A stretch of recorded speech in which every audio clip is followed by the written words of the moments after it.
encontramos el día de hoy con la señora Carmenza, quien nos va a dar su punto de vista acerca de cómo la problemática del desempleo ha llegado a afectar en su diario vivir. Señora Carmenza, buenos días, ¿cómo se encuentra? Buenos días. Bien, sí, señor. Señora Carmenza, para comenzar me gustaría preguntarle, ¿desde hace cuánto tiempo lleva desempleada? Exactamente desde diciembre del año pasado. ¿Y qué papel desempeñaba en su trabajo anterior? Yo era asistente administrativa. Señora Carmenza, ¿cómo se ha visto afectada a manera personal después de haber quedado desempleada?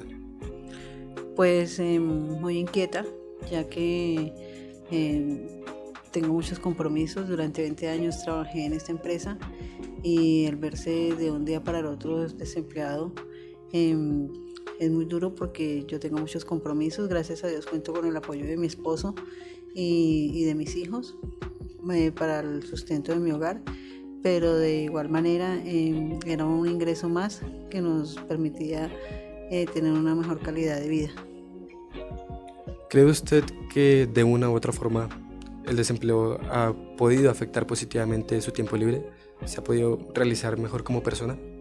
Como te decía, duré 20 años en esta empresa, en los cuales de pronto sí no tuve oportunidad de estar compartiendo con mis hijos, con mi familia, con mi esposo, y este lapso de desempleo me ha servido para estar un poco más con ellos y compartir y todo, pero como te digo anteriormente, nos ha afectado mucho económicamente. Entiendo. Ya para concluir, señora Carmenza, me gustaría preguntarle, ¿por qué cree que hasta el día de hoy usted todavía se encuentra desempleada? De pronto la falta de oportunidades, los requerimientos que exige un trabajo ordinario. Son varios factores. En primer lugar, la edad. Yo tengo 57 años, no me permite conseguir un empleo en este momento. La falta de oportunidad, como tú dices también, ya en un empleo, perdón, para una persona de 25 años en adelante, ya para una empresa se considera una persona que no le conviene a la empresa. Entonces imagínate yo con 57 mucho más. Entonces sí, la falta de estudio, la falta de profesionalismo, la falta de oportunidad, porque ya no consideran la experiencia que uno ha tenido durante 20 años de trayectoria en un trabajo, sino el currículum que lleve, la edad y el perfil que exija cada empresa. Entonces sí, por eso me va afectada. Muchas gracias, señora Carmenza, por su tiempo y participación en esta entrevista. Le deseo que tenga muy buen día. Gracias a usted, muy amable. Buen día. Y para profundizar, tenemos el gusto de contar con nuestra invitada del día de hoy, Angie Dayana, comunicadora social y periodista con amplia experiencia en temas gubernamentales y de políticas públicas. Actualmente cursa una maestría en Dirección y Gestión de Recursos Humanos, lo que le permite aportar esa mirada integral sobre cómo las políticas laborales se conectan con la realidad social y, claro, con ese mundo organizacional. Su perspectiva experta es fundamental para comprender la importancia de este instrumento y los desafíos que enfrenta su implementación. Hola Angie, bueno, cuéntanos, desde tu experiencia en comunicación social y tu formación en gestión de recursos humanos, ¿por qué crees que Bogotá necesitaba una política pública de trabajo decente y digno? Hola Juan Pablo, bueno, yo creo que Bogotá sí que necesitaba una política como esta, sobre todo encaminada a que Bogotá recibe gente de todas las regiones del país y adicionalmente regiones de otros países que se dedican a trabajo formal o informal. En el caso del trabajo formal, pues aporta gran parte de la economía de la ciudad, entonces sí que es pertinente y necesario que haya una retribución que sea realmente digna y decente pues para todas las personas. Esto obviamente encaminado a mejorar la igualdad y equidad en la ciudad. Totalmente de acuerdo contigo, Angie. Si no hay acuerdos reales entre el Estado, los empresarios y la ciudadanía, esta política no alcanza su verdadero impacto. Y pensando en cómo lograr esa conexión, quiero aprovechar tu doble mirada como comunicadora social y como especialista en gestión de personas. ¿Qué estrategias de comunicación y de gestión consideras clave para que los ciudadanos se apropien de esta política y la hagan parte de su vida laboral cotidiana? Desde la perspectiva de la comunicación considero importante que esta política inicie mostrando esas vulnerabilidades que históricamente las personas que trabajan a nivel informal o de pronto mujeres o de pronto los jóvenes, pues cómo históricamente esto los ha afectado y les ha traído consecuencias. Entonces para mí una de las cosas más importantes es que se comunique esa relevancia histórica que tiene esta política pública, porque es importante, qué va a cambiar, cómo va a beneficiar incluso económicamente a la ciudad. Entonces para mí lo importante sería comunicar esto. Tus palabras son un recordatorio muy valioso de que las políticas públicas no solo dependen de lo que haga el Estado, sino también de lo que hagamos los ciudadanos al apropiarnos de ellas y exigir que se cumplan. Gracias por tu tiempo y por compartirnos tu visión experta en este espacio. Vale, Héctor, entonces para empezar tenemos unas pequeñas preguntas de contextualización. Ok. ¿Por qué no nos cuentas quién eres y cuál es tu rol dentro del sindicato que nos comentó el profesor o la organización en la que trabajas? Ok, es un sindicato de primer nivel. Es un sindicato que, de acuerdo con la normatividad, es un sindicato de empresa, creado en la Secretaría de Seguridad, en la Secretaría de Seguridad, y actualmente soy el presidente. Eres el presidente del sindicato. Sí, correcto. Perfecto. ¿Y cuánto tiempo llevas trabajando en estos temas sindicales? ¿En qué áreas has tenido más experiencia?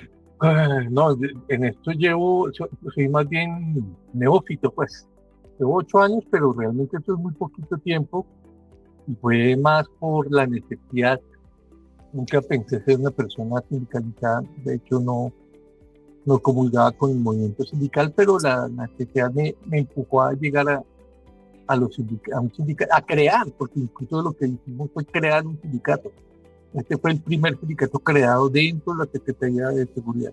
Hay otros que venían de otras entidades o que son distritales, pero que haya nacido al interior de la Secretaría Distrital de Seguridad, Convivencia y Justicia, es el que yo estoy presidente en este momento, que tiene 7 años, 7 años realmente.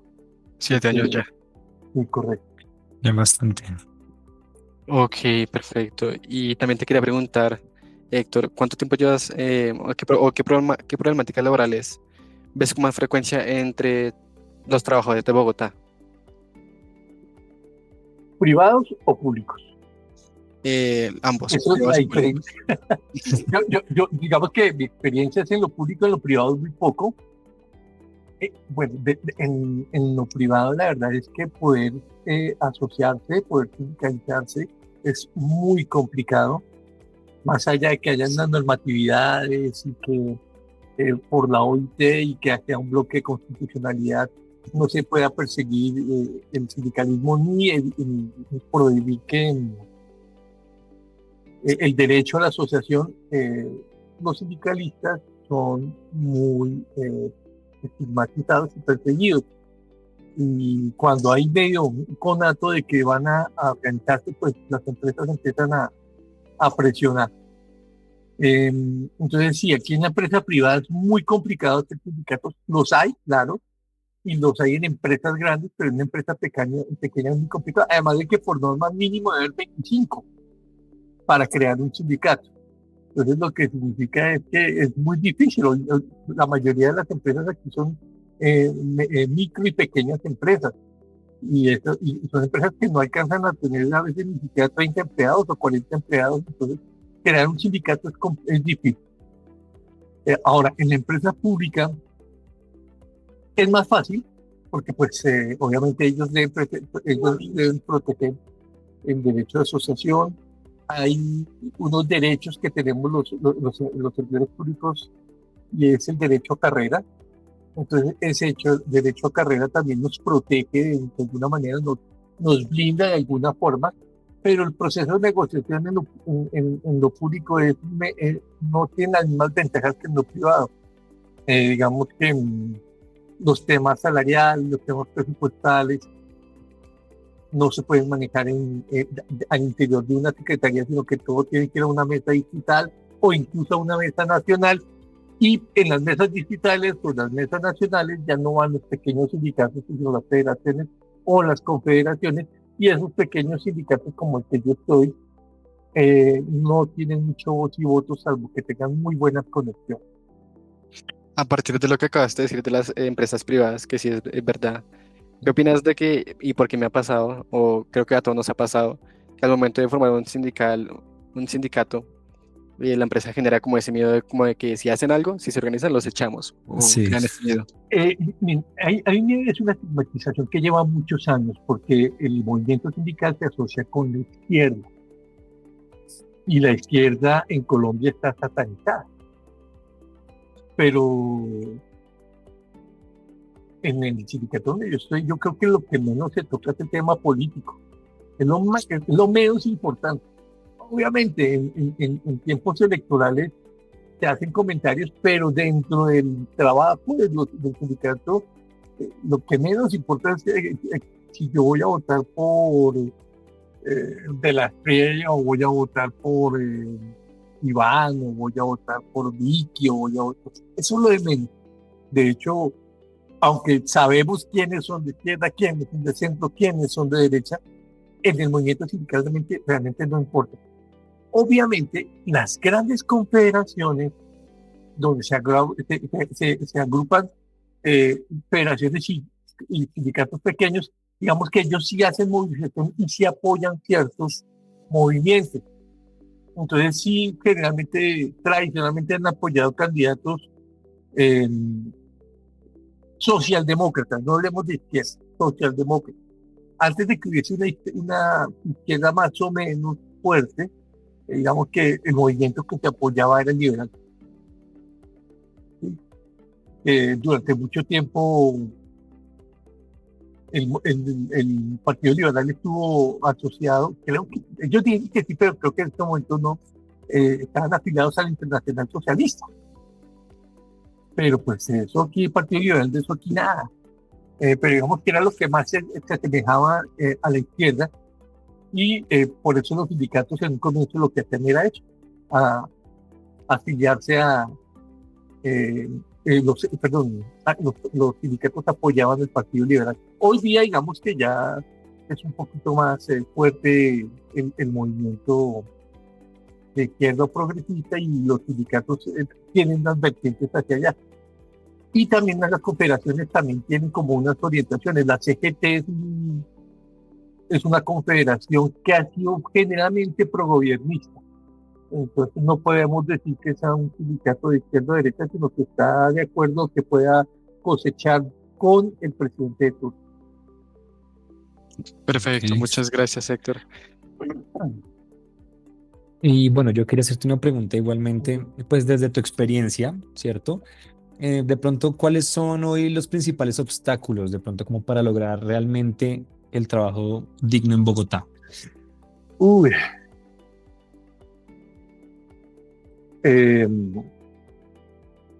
la informalidad, que digamos, una cosa importante es que durante muchos años ha habido un crecimiento económico muy pequeño, muy bajo, que a veces roza el 1%, o sea, es demasiado bajo, y no es un crecimiento económico real. ¿A qué me refiero? De que ese crecimiento no impacta a las bases de la sociedad, sino que es significativo únicamente para los grandes capitales, ¿sí? Ok. Y esos grandes capitales, su interés no es generar empleo, ¿sí? Entonces, al no haber y de hecho, y aquí, aunque parezca un discurso de izquierda, no es de izquierda, sí hay una orientación a la precarización de las condiciones de los empleados. Entonces, lo vimos ahorita en la pelea de la reforma laboral. Mantener unas condiciones que favorecían más a las empresas, y que realmente no impactan mucho. O sea, presupuestamente, de pronto una gran empresa puede sacarle muchísimo dinero, pero una empresa pequeña de 15 empleados, el incremento, esos incrementos realmente no van a generar mayor impacto, pero se genera un discurso de que sí. Y obviamente la informalidad, al no haber mucho empleo formal, la dificultad de generar empleo formal, de crear empleo bien pago y con todas las condiciones y prestaciones, pues hace que se genere mucha informalidad. Entonces vemos los emprendedores de San Andresito, los emprendedores de la tiendita, pero eso no realmente, en términos reales, eso no es emprendimiento, eso es trabajo autónomo. Sí. Y este también nos han vendido eso. Usted ponga una tienda y se volvió emprendedor. No, usted no se volvió emprendedor por tener una tienda, usted es un trabajador autónomo. Punto. El emprendimiento necesita de otras condiciones. Crear capital, generar fuentes de empleo y obviamente aportar a la economía a nivel macro, no micro. O sea, un plan de belleza está afectándome solamente a mí en lo Claro. económico, ya sea que vaya a pérdida o que tenga algunas ganancias como para por lo menos sostenerme. Entonces, aquí hay que diferenciar mucho entre emprendimiento y trabajo autónomo. Bueno, digamos que ahí sí te agradezco mucho el tema de la claridad, porque efectivamente creo que muchos tenemos como esa percepción de lo que es emprender y trabajar autónomamente. Entonces creo que es un punto muy importante a la hora de dar como tal esta respuesta que pues, es bastante valiosa. Y también es como preguntarte igualmente sobre em, muchos de los trabajadores no saben que existen políticas o normas que los respaldan como tal. Correcto. Bueno, ¿tú cómo crees que esta política podría servir como herramienta cuando alguien enfrenta una injusticia pues de forma laboral? ¿A qué política te refieres exactamente? A la política pública de trabajo decente y digno en Bogotá. Ok, que en Bogotá es un poquito complicado porque digamos que en este caso, con esta actual administración no hay una línea clara. Obviamente se enfoca a, digamos que lo de empleo digno es general empleo formal. Un empleo digno es un empleo formal, donde la persona no tenga que recibir un salario y de ese salario tenga que sacar para su pensión, para su salud, para sus cesantías. Y si recibe 3 millones, realmente termina recibiendo 2 millones 300 y, y no tiene vacaciones y cuando se le acabó el contrato, no se le, pues se le acaban los ahorros porque esa plata le sirve para el diario, ¿sí? Para los gastos de la casa y si tiene familia, pues peor aún. Entonces, el trabajo digno es eso, es buscar la formalización, pero la formalización en buenas condiciones. Y había unas propuestas de trabajar por hora y que supuestamente de ese trabajo por hora se incluiría un presupuesto que fuera para una bolsa donde estuviera todo lo que fuera salud, cesantías, pensión. Pero es muy complicado si yo empiezo a pagar por horas, lo que van a hacer es que no van a contratar nunca a nadie, sino que todo va a ser por horas y las personas nunca van a lograr recibir una pensión. Entonces, y que hay que también entender que no todas las personas nacen para ser independientes o nacen para ser emprendedoras y que un proyecto de vida válido es ser un empleado. Claro. Has ve- eh, Héctor, has venido tocando un aspecto muy importante que es la informalidad. Te quería poner el ejemplo de una organización que se llama Loma Verde. Esta organización es de mujeres, más mujeres que hombres, ¿sí? Recicladoras, mujeres cabezas de hogar. Y Ujú. pues ellas carecen mucho de seguridad social, ARL y todas las prestaciones sociales. ¿Crees que esta política pública desde el 2023 hasta donde se viene proyectada 2038 ha venido haciendo algunos cambios? ¿Has podido notar algunos cambios dentro de esos aspectos? No, no, y la verdad es que aquí se necesita para que ese tipo de proyectos tengan un buen término o un buen desarrollo, se necesita inversión. Y resulta que las personas que están empezando, que de bajos recursos, que están iniciando, no tienen acceso a la banca, no tienen acceso a créditos favorables y eso dificulta que una empresa pueda, un emprendimiento o un proyecto productivo, porque esa es otra cosa. Un proyecto productivo no necesariamente es un emprendimiento. Entonces, los proyectos productivos necesitan inversión. Digamos que hoy día aquí lo estamos viendo, por ejemplo, en el desarrollo rural, en estos 3 años se ha visto que hay una inversión en el campo y eso se ve en que hay mejores exportaciones de productos agrícolas, se ve incluso en una pequeña, pero se ve una disminución en el valor de la canasta familiar. ¿Por qué? Porque se ha hecho una inversión desde lo público, pero aquí lo privado también debe hacer inversión en esos desarrollos. No ven la ventaja de poder invertir imagínense, que yo invierto en un proceso de reciclaje y que, esa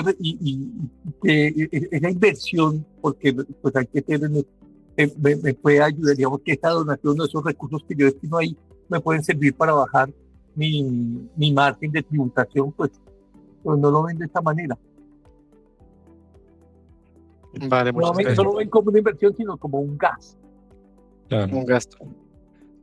Héctor, y te quería preguntar también, ya entrando más en el tema del sindicato, desde el sindicalismo, ¿qué tan difícil es hoy en día organizar a trabajadores en Bogotá?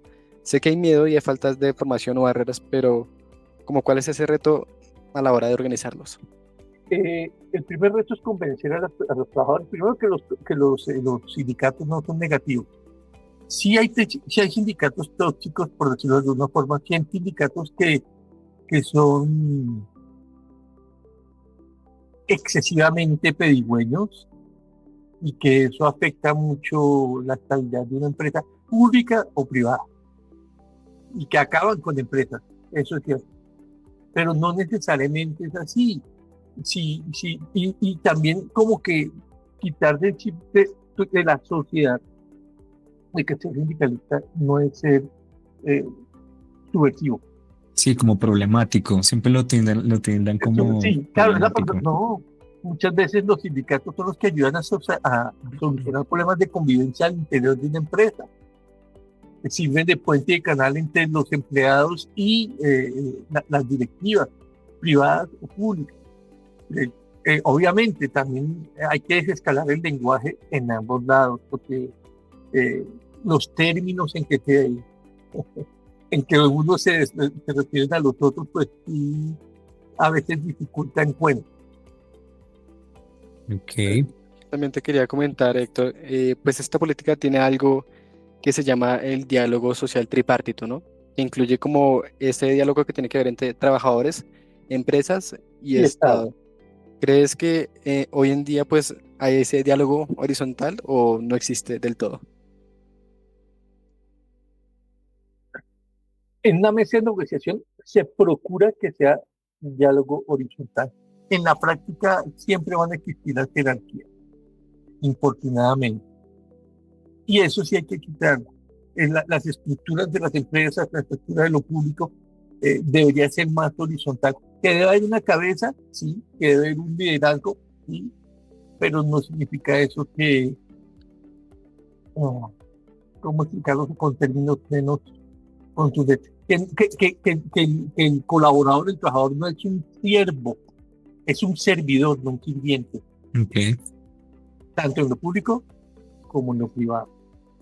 Y reconocer la humanidad en cada una de las partes, tanto en el trabajador como en el directivo, el empleador, que también es un trabajador, en otras condiciones, pero también es un trabajador, y el Estado. Y aquí es importante que el Estado sea neutro. Infortunadamente, dependiendo de cuál sea la posición ideológica, eso va a inclinar la balanza en un proceso de negociación. Por ejemplo, en lo del salario mínimo. Entonces sabemos que en este momento hay un presidente, hay una ideología que va a hacer que se incline hacia los trabajadores y posiblemente la negociación de este año el salario mínimo no va a ser concertada, se va a imponer por decreto y eso va a favorecer a los trabajadores.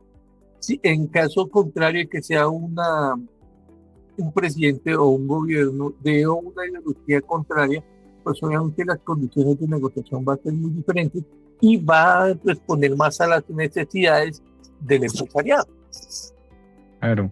Entonces, Di- mientras haya negociación, es muy complicado.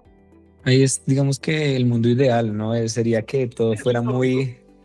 sería como ese nivel, ese estar a nivel, ¿no? Entre las partes, las tres partes para poder llegar Y es a que un buen el término. que puede garantizar de que eso sea horizontal es el Es el Estado. Estado.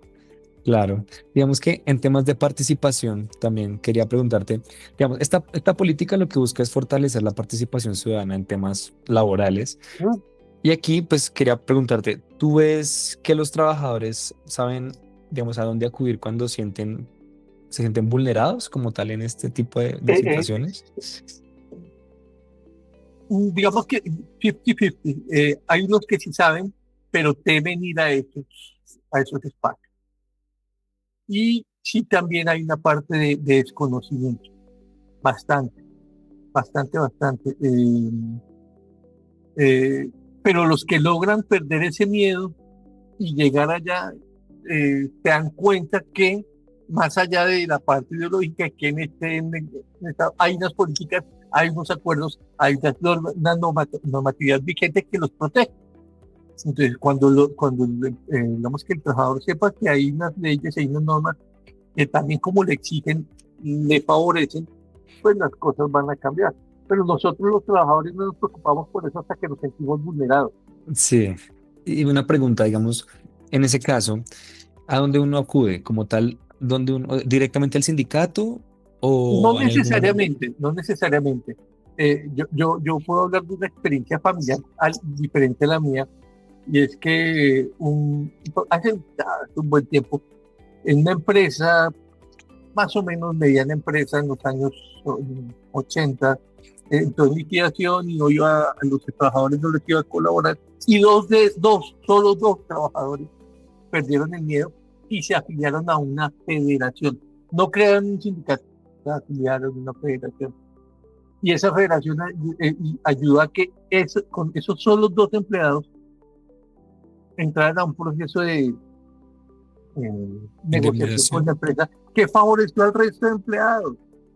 ¿Sí? Y estas dos personas que le dijeron que perdieron el miedo no se vieron afectadas, ni les pasó nada, no, recibieron lo justo. E hicieron que los demás recibieran lo justo. Pero todo a partir de que alguien alzó la voz, ¿no? O sea, Que perdiera el miedo, exacto. Y que se documentó y que se instruyó a la hora de... Sí, y es que hay una cosa, y eso sí no lo hacen los empresarios, porque en la norma es obligatorio que el empresario o el jefe o el patrón o el directivo dé capacitación sobre libertad de asociación y derecho al trabajo. Es obligatorio que capaciten en lo privado y en lo público, pero eso no sucede. Sí, porque no les conviene. Claro, Básicamente es eso. pero en la medida que y ahí vuelvo y repito lo que hablamos antes, que el Estado debe facilitar que eso sea y que el diálogo sea horizontal. Y yo, como Estado, le digo, señor empresario, usted está obligado a informarle a sus trabajadores que ellos tienen unos derechos y que es algo que no se hace una vez, todos los años. Digamos que dentro del plan de formación de capacitación que tiene toda empresa privada o pública, es un tema que debe estar incluido. Es obligatorio que lo incluya. Claro, es que sería el ideal, de verdad. Sí, no, pero es que la normatividad está, la ley la dice, pero pues como muchas cosas en Colombia y en el mundo, pues es letra muerta. Claro que sí. Y también, pues con respecto a esto, te quería preguntar, si pudieras recomendar una hoja de ruta básica para alguien que enfrenta abuso laboral, ¿cuáles serían los pasos esenciales? Y te quiero poner el ejemplo de una señora que va a dar su testimonio para este reportaje. Lo que pasa con ella es que pues trabajó durante 15 años con un solo, para un solo jefe, ¿sí? Uh-huh. El jefe los últimos 5 años no la tenía ni afiliada ni a ARL, ni a fondo de pensiones, ni cesantías, nada. Y de un momento a otro, como que le dijo, voy a un viaje, y nunca volvió.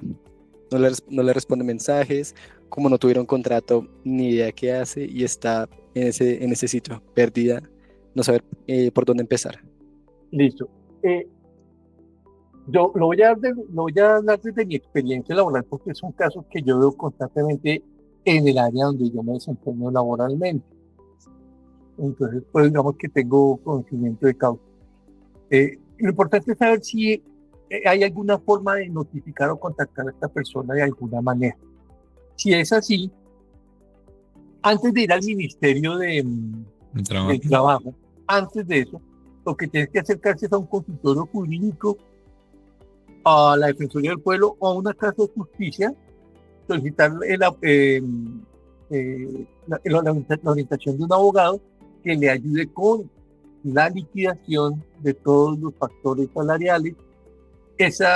La norma dice que en primera instancia tiene que empezar a conciliar a esta persona, o sea, recibe su liquidación, se la envía a la persona, le dice, esta es mi propuesta, lleguemos a un acuerdo.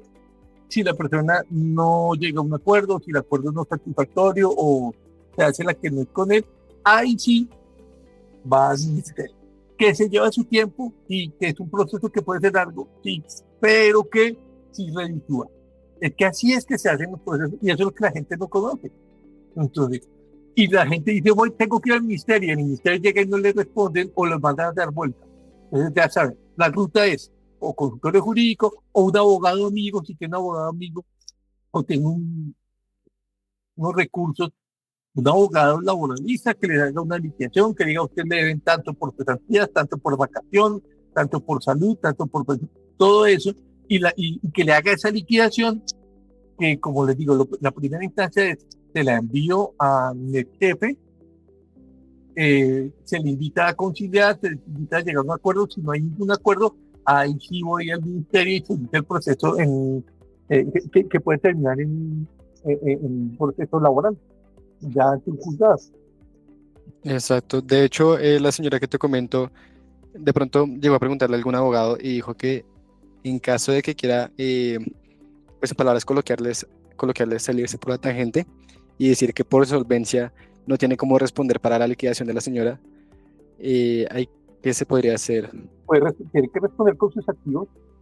con los activos? Claro, claro, como cualquier deuda de cualquier persona, que salvo que la casa sea patrimonio Familiar.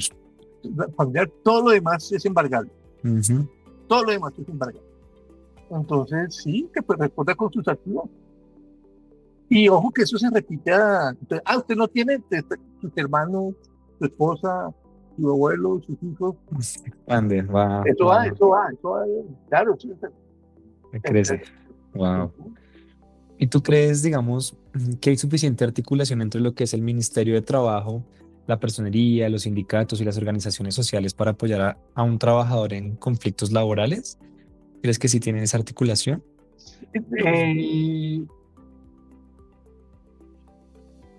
No sé si la palabra sea articulación, pero digamos que si hay una ruta, es una ruta que puede ser efectiva, ¿sí? Si la sigo adecuadamente, Ok, ¿sí? Porque hablar de articulación yo creo que no es posible en este caso. vale, sí, Entiendo. señor. Héctor, pues digamos que ya tenemos una perspectiva más clara de cómo funcionaría todos estos procesos y que obviamente nos va a servir como una información muy valiosa para el reportaje. ¿Ok? Te queremos agradecer nuevamente por tu tiempo, Con por todo lo gusto. que nos compartiste, tus aportes, y tan pronto pues publiquemos el reportaje, te mandemos el link pues para que lo puedas ver y puedas ver ahí tu entrevista citada también. Ok, muchas gracias. A ti, muchísimas gracias por tu Muchas tiempo, gracias por de tu verdad. tiempo. Bueno, que tengan un buen Buena día y tarde. éxito en ese trabajo. Muchísimas gracias, que estés muy Vale, bien. hasta luego.